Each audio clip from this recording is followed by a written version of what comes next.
Wiring's tough, man. There's no doubt about it. I think everybody agrees. It's not the most fun part of a build, but when it starts to come together and you see things functioning, it really helps. So if you think what we've done up until now is redneck, this is going to take the cake.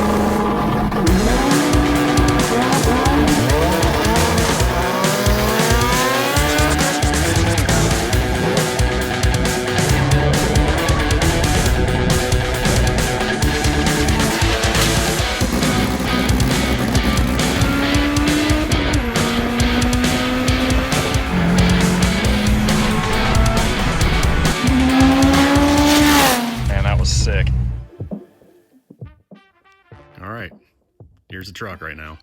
It may look pretty blown apart, but there's quite a bit of progress that's been happening right here. So basically, the reason it's in this condition right now is because one, I'm going to be wiring the chassis. Two, you'll notice there's no transmission sitting here. So he's waiting on the transmission to be done tomorrow. So he will get the engine and transmission back in it at that point. And then he's got to figure out, once the tail shaft of the transmission's back in there, he's got to figure out what he needs to do about this stuff right here. And that is currently the limiting factor on the frame for me. So basically what that means is these cross members here may disappear, because right now the angle of the drive shaft where it comes through, when this thing's aired out, it's going to interfere with this cross member right here.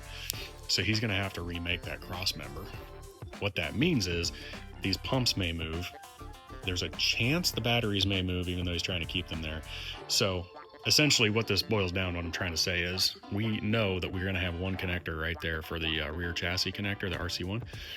And then it will run along this frame rail. And the things that we know aren't going to change, like the tail lights, the ride height sensors that are now down there.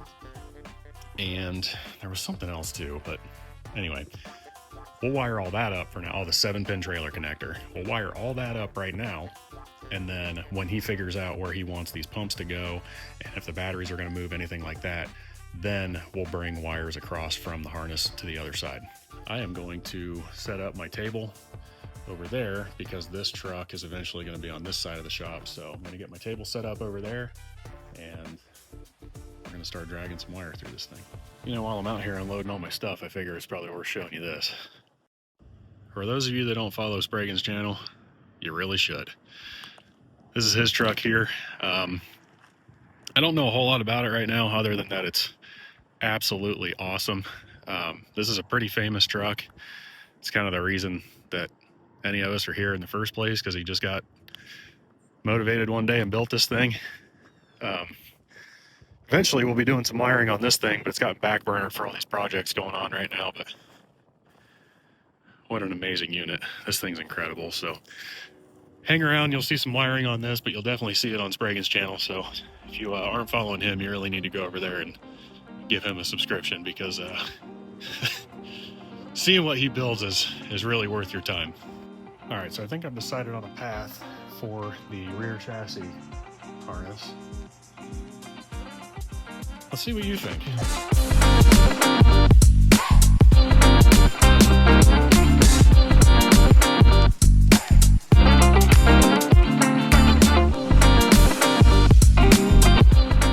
We have left brake turn, the right brake turn's in there somewhere. We've got the fuel level wire, stroke sensor, stroke sensor, stroke sensor, park lights, trailer brake, trailer charge is in there somewhere, stroke sensor, reverse lights, stroke sensor, trailer charge, and right brake turn. So that should take care of everything on the back half of this chassis, except for the high amp stuff. We wired up everything we know is going to stay. We've got the lights, the stroke sensors, and the fuel tank sensor. We don't know exactly where it's going to be at, so I put a little extra length on that wire, but we know it's going to be on that side. One of the biggest things that may make a change to this harness is if the air ride controller goes back here. Now, it would be cleaner to have it outside the truck. That way we can have all the electronics in one spot next to the battery, because it's mostly high amperage stuff. But if the controller goes from right there to back there, it will keep all the high amp stuff in one spot, which is great, but we'll have to run a USB through my harness, and then it will have to go into the firewall harness and come over to the doghouse and then down, because the controller is right there in the dash. So we'd be getting a little bit outside of our keep it analog ideology on this truck and running a little bit of communications through it, which is fine. It's not like it's complicated. We just got to run a USB through it. We've got most of the harness right here made for the rear of the truck. So what I think I'm going to do now is lay it out. This is what we're going to be working on next, putting junctions on that and breaking it out to all of these lights back here and putting connectors on them. And then these are the stroke sensor. So that will be the right rear here. This plugs into the stroke sensor and will be the connector down there. And then we will snip this lead and add a 3-pin to connect to this, and the stroke sensor wires will all be run in the rear chassis harness. Then they will come into the cabin and go to the air ride controller, which just made me have a brain blast. I got to talk to Adam about, we got to decide where we're putting this air ride controller in here, because I just ran all the stroke sensors up to meet the firewall harness to bring them into the truck. We got problems. Uh-oh. The stroke sensor wires are run inside this loom here. We got to figure out where we're putting this thing, because right now I've got the stroke sensors run to go into the firewall harness to come into the truck. If that thing's going back here, then I need to break those stroke sensors out and bring them over to it. Yep. That I just had that thought. If that thing stays in there, everything's great. But if not, I need to break 6 wires out of that and bring them over to this area. Both these cross member, basically everything's going to come out. Okay. We'll take everything out.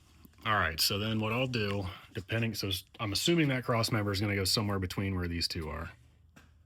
Probably. Maybe. Or yes. At least, okay.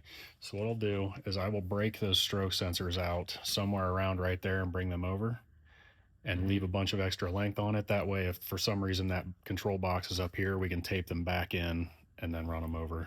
That works. Run it over here. So, yep. All right, so that disaster got averted, but we need to change something. So check this out. So we just decided that box is in fact going back here. So sorry to kick you around on that one. So what we need to do is take these stroke sensors that go into the harness. We need to break them out somewhere around right here and bring all the length over to here and leave some extra length to come to the box. Then we need to add 6 wires for the front left and front right stroke sensors into that harness and take them forward. That way they can come over and meet the front left and front right excuse me, stroke sensors through the firewall harness.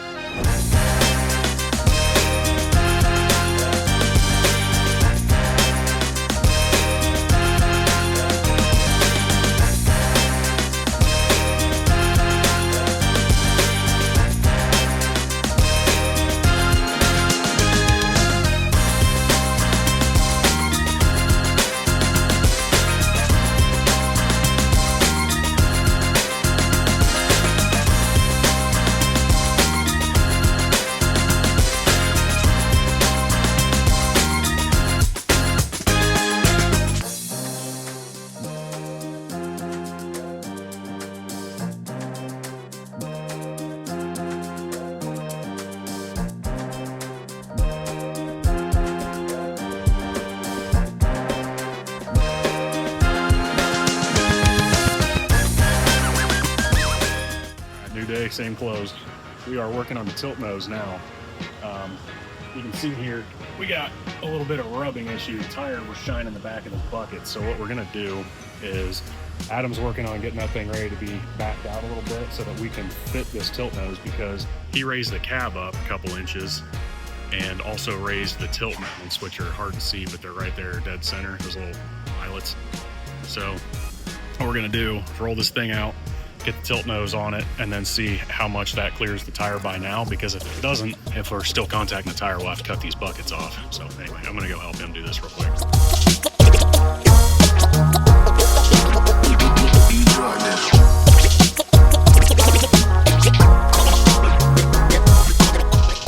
All right, so you didn't see this in the time lapse, and we were both fighting this thing because the cab wasn't there to hold the backside of the tilt nose, so I had to hold it. But good news.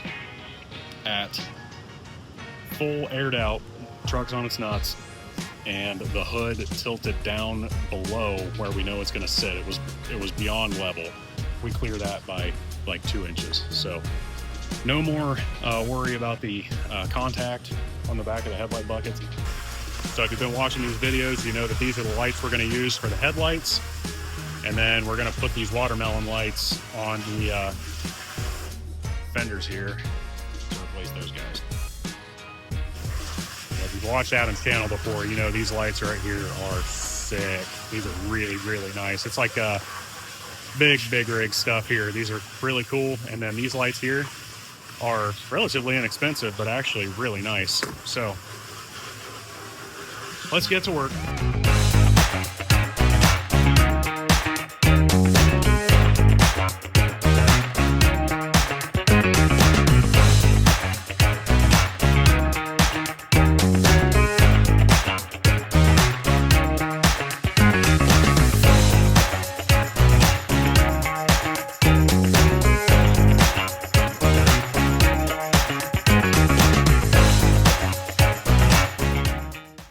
So we got the watermelon lights in. Camera's having a little trouble focusing on it. There is a little bit of a hole in the hood there that we'll have to address that later. Maybe when this thing gets repainted, it can be redone. But climb up under here. Oh. You can see that I got the harness on here. It is labeled the right side. And then this will just come to the hood harness somewhere under here and meet its mating connector. Now what we're doing with these, we've got the standard, I think those are called an H4 bulb 3-prong. And then we have 2 spades to control the halos on the outside of this thing, which we are going to be using.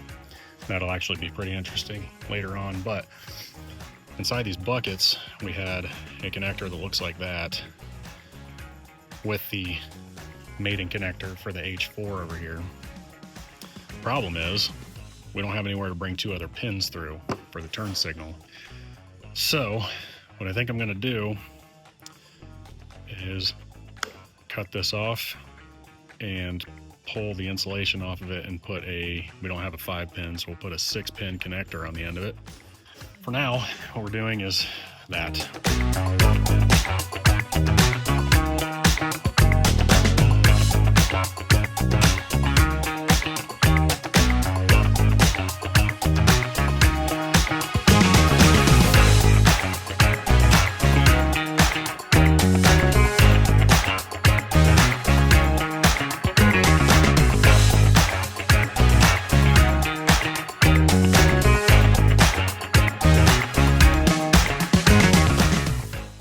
So throughout those time lapses, you saw 7 hours worth of work. And it paid off. Check this out. Nice.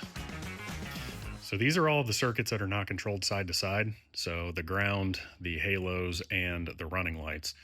So the halos follow a little bit different logic than the running lights up top. The halos are supposed to come on as soon as the key goes into accessory position. So those are controlled independently of the running lights. And then the watermelons up top, they are controlled off of the running lights.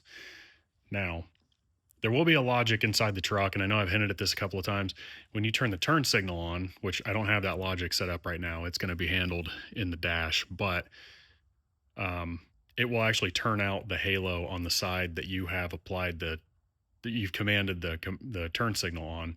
So if you were going to make a right turn, you turn the turn signal on, that halo will go out once we get that side of things done. But initially, like right now, when I go to show you, it'll just blink the orange along with the white. I think they alternate, but we want the white to go out, stay out, and the turn signal to blink.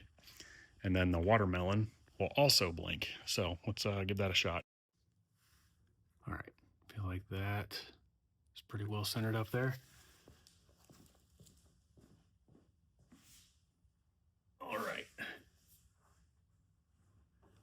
Climb in here, and then I'm going to be watching you as well.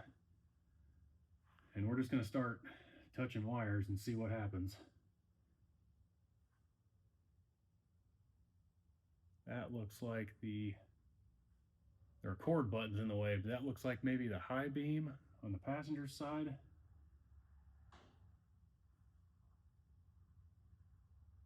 That is the turn signal on the driver's side. Awesome. So again, like I said, that white halo will go out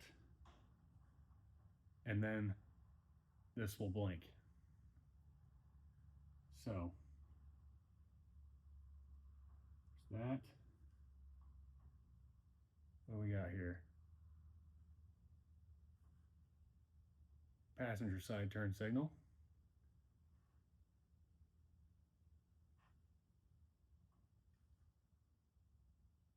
High beam on the driver's side, and then this should be low beam passenger side. Or one of two. Maybe that's a high beam. I don't know. The record button's in the way. I can see it flashing, but we got one more here. What do we got? Low beam on the driver's side. Nice. So they're all there. There you go. Not a bad day's work. So I figure now, see what it looks like at night. Oh yeah. Yep. Now we're talking, man. Wiring's tough, man. There's no doubt about it. I think everybody agrees. It's not the most fun part of a build, but when it starts to come together and you see things functioning, it really helps. And I'll tell you, buy a power supply. A little 30 amp, it'll power mostly everything that you have on a car. That really helps, because then you can have an isolated unit on the floor like this and actually see progress happening. So